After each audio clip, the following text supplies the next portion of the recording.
Con razón, voy a usar una frase de mi nana, que en paz descanse. ¿Cómo luce un pan cuando están zurrados de miedo? Bueno, pues así como esta fotografía. Con razón en el pan están que chillan de miedo.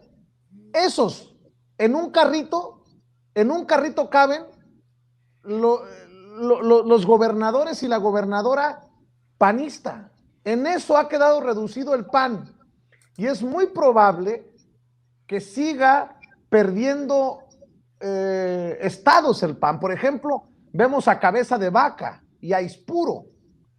Bueno, pues Durango y Tamaulipas podrían perderlos el PAN, podría perderlos el PAN este año. Dice Diego Sinué Rodríguez Vallejo, el gobernador de Guanajuato. Bienvenidas y bienvenidos a Guanajuato. Maru Campos, Martín Orozco, Aispuro, Mauricio Curi, Carlos Joaquín, Francisco, bueno, y también Carlos Joaquín allá en Quintana Roo, Francisco García Cabeza de Vaca y Mauricio Vila. Son los gobernadores y la gobernadora del PAN. Por eso estarían muertos de miedo en el Partido Acción Nacional de la mano de Marco Cortés, porque podrían quedar reducidos este año a una gobernadora y varios gobernadores que pudiéramos contar con los dedos de una mano en todo el país, para que vean que no solamente el PRI está con el Jesús en la boca, también el PAN.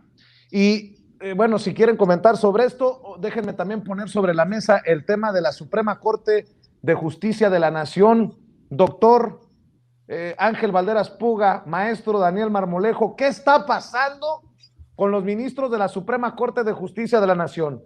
Ayer votaron para quitar el candado de los 10 años y que continúe la puerta giratoria, este candado que prohibía a los funcionarios dejar sus puestos en el gobierno para irse a empresas privadas, como lo hizo Cedillo, como lo hizo Calderón, como lo hizo Kessel, como lo han hecho muchos.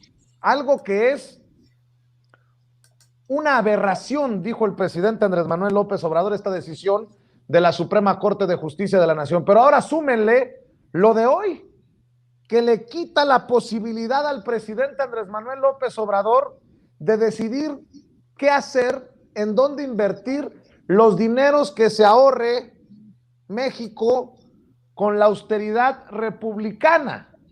Eso es competencia de la Cámara de Diputados exclusivamente, dicen los ministros de la Suprema Corte de Justicia de la Nación. Y el jueves van a definir la inconstitucionalidad o no de la ley eléctrica precisamente.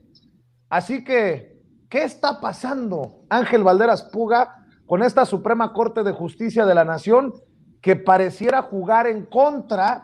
Conste que lo dejo así abierto, pareciera que están jugando en contra del gobierno del presidente Andrés Manuel López Obrador, o al menos los principios enarbolados por el presidente de la República.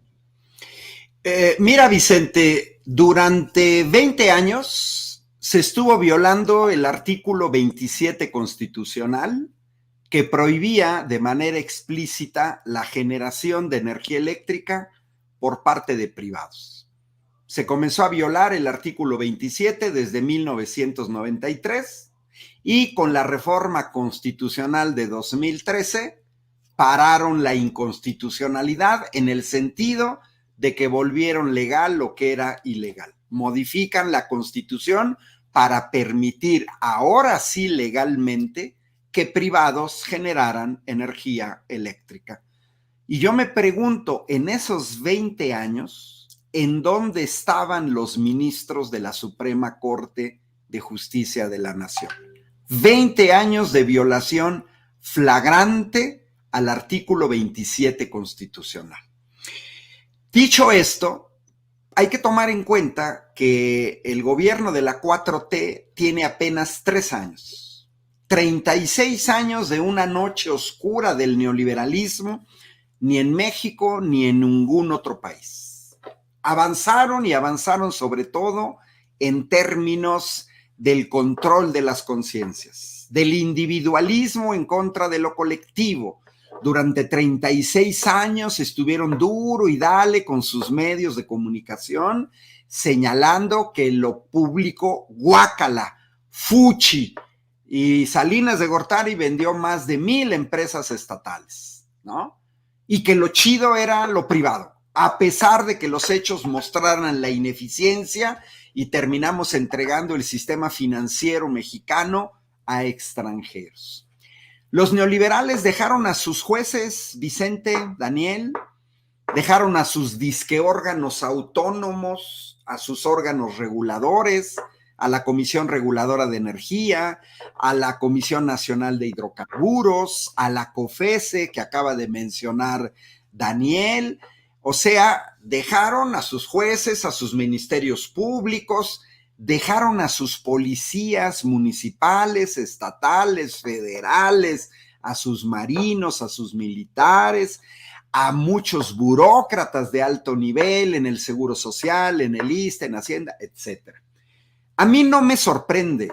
Me duele, sí, porque los jueces, al igual, es aplicable totalmente lo que dije al inicio de mi ingreso en esta transmisión. Así como hay diputados y senadores traidores a la patria, pues también hay jueces traidores a su patria. Y esos los hemos visto en muchas partes del mundo, favoreciendo intereses extranjeros. Tal parece que los más de 400,000 pesos mensuales que les pagamos mexicanas y mexicanos no les alcanzan para tener dignidad. Vamos a esperarnos a ver cuál es la resolución sobre la LIE, la Ley de la Industria Eléctrica. Va muy asociado, se supone que el jueves tendrían que decidir, va muy asociado a la reforma eléctrica. El caso de las puertas giratorias es claro. Por un lado, algunos magistrados aceptan que se trata de corrupción. Y está en juego cuál es el límite, cuál es el periodo. Ajá. Y bueno, ellos dicen que bastan 3 años. Por un lado, se ha criticado, sobre todo los que son muy dados a ese tipo de fenómenos, pues que quieren más espacio para trabajar. El problema es que con las puertas giratorias, pues es el pago que hacen las empresas privadas para que tú hagas cambios regulatorios, modificaciones de leyes, incluida la Constitución, para dejar contratos leoninos, para volver legal lo que era antes ilegal y aumentar sus ganancias y aumentar el lucro con el que después en muchas ocasiones aceitan a esos representantes populares o a esos jueces. Lo que sí es absurdo es lo último que han determinado, de que los ahorros lo debe decidir la Cámara de Diputados. O sea, digo, más allá de que Morena tenga la mayoría en la Cámara de Diputados, no tiene coherencia que un poder ejecutivo ahorre y después sea otro poder el que decida en qué voy a gastar lo que ahorraste. Yo no sé si a la Suprema Corte de Justicia de la Nación le gustaría que todos sus gastos fueran decididos por el legislativo. Eso estaría muy bien, pero además predicarían, Vicente, Daniel, predicarían con el ejemplo, ¿no? Eso sería interesante. Y que se bajaran el sueldo, porque es ofensivo en un país con 60 millones de pobres que hayan puesto obstáculos al hecho de que gente como Lorenzo Córdoba y los demás consejeros y consejeras del INE nos estén costando más de 4 millones de pesos al año y los mismos jueces.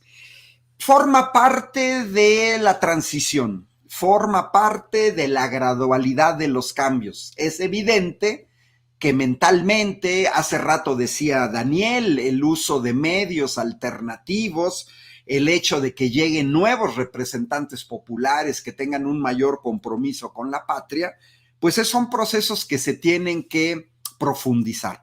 Entonces, estamos viendo un poco como estertores estamos un poco viendo como patadas de ahogados, estamos un poco viendo pues esta resistencia desde la élite, desde los privilegios, pues que no quieren perder este mundo de fábula que tenían, estas islas de ganancias extremas en salarios, en prestaciones y en cosas por debajo del agua para mantener el status quo.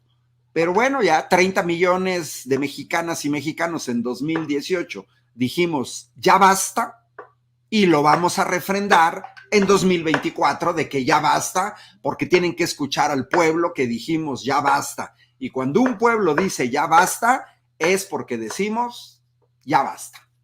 La Suprema Corte anunció que es inválida la disposición que facultaba al presidente de la República para decidir el destino de los recursos públicos generados como resultado de la implementación de medidas de austeridad por vulnerar la facultad exclusiva de la Cámara de Diputados. Así de lamentable como la decisión de ayer, en mi lectura, en mi opinión, de decir que pobrecitos los funcionarios públicos, ¿cómo les vamos a poner un candado de 10 años? Pues, ¿y de qué van a vivir los pobres? Bueno, Daniel Marmolejo, cuando leí este comunicado de la Suprema y el de ayer, y te metes al canal de la Suprema Corte de Justicia de la Nación, pues no es exageración pensar en aquello que ha tumbado a presidentes y presidentas, el lawfare, la guerra híbrida, pensé en ti, en la guerra sucia, mi querido Daniel Marmolejo. Vicente, pues sabemos que la Corte actúa en 3 ejes importantes: las acciones de inconstitucionalidad, las controversias y el tema de los amparos. Es muy importante también valorar que a la Corte no llegan documentos ajenos a contradicciones, a errores, a falta de pues un trabajo exhaustivo de la Cámara y también, ¿por qué no decirlo?, pues a la falta de experiencia de algunos ministros recientes. Loretta Ortiz es una ministra que acaba de llegar literalmente a la Corte con un equipo técnico. Y aquí hay que señalarlo, puede haber problemas de forma y también problemas de fondo.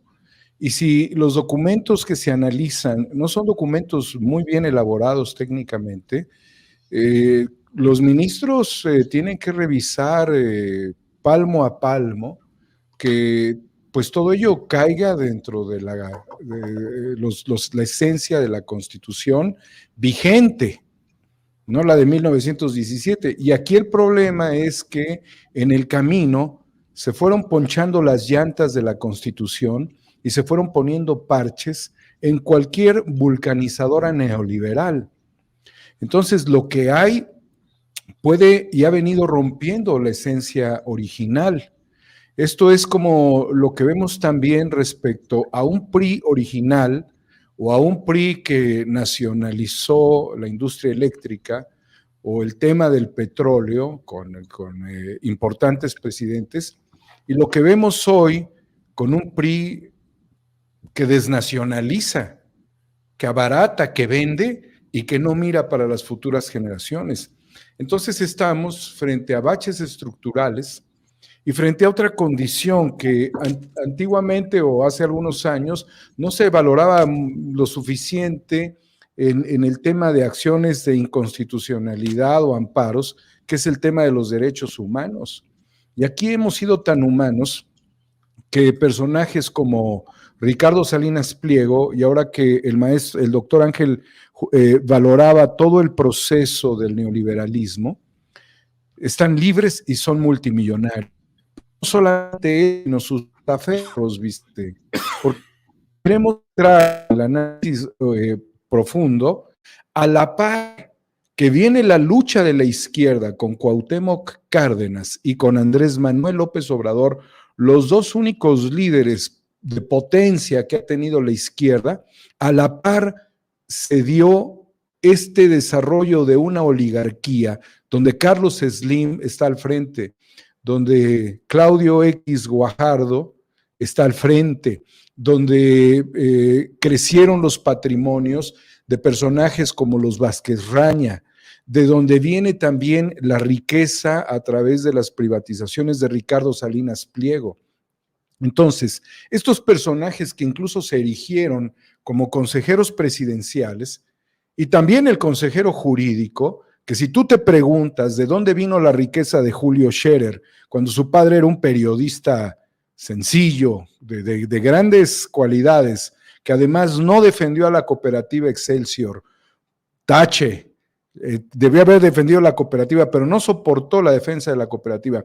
Pero ¿de dónde viene la riqueza de Julio Scherer? Porque son multimillonarios. ¿O de dónde viene la presunta riqueza del fiscal de la nación? Entonces, aquí estamos realmente confrontados con personajes que se apoderaron, como también señala muy bien el doctor Ángel Valderas, de las instituciones de la República y lograron enquistarse en instituciones académicas, en el desarrollo de los organismos públicos autónomos y en las grandes y las más importantes industrias soberanas, como lo representa Pemex o la Comisión Federal de Electricidad. Pero a resumidas cuentas, tanto la Corte tiene conservadores, como también pudiéramos valorar las ineficiencias que puede tener el Congreso.